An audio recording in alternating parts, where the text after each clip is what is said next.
আসসালামু আলাইকুম। আমার নাম জুনাইরা সাবাবা। আবৃত্তি করছি কবি রকুনুজ্জামান খান রচিত চিঠি বিলি কবিতাটি।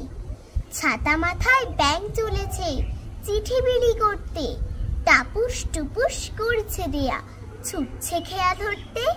খেয়া নায়ের মাঝি হলো চিংড়ি মাছের বাচ্চা, দু চোখ বুঝে হাল ধরে সে জবর মাঝি সাচ্চা।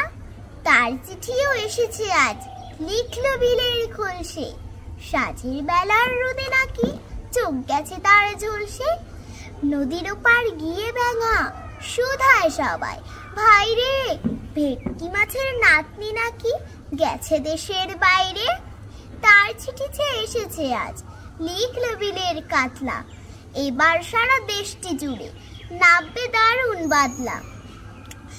তাই তো নিলাম ছাতা কিনে, আসুক এবার বর্ষা, চিংড়ি মাঝির খেয়া না ছাতাই আমার ভরসা।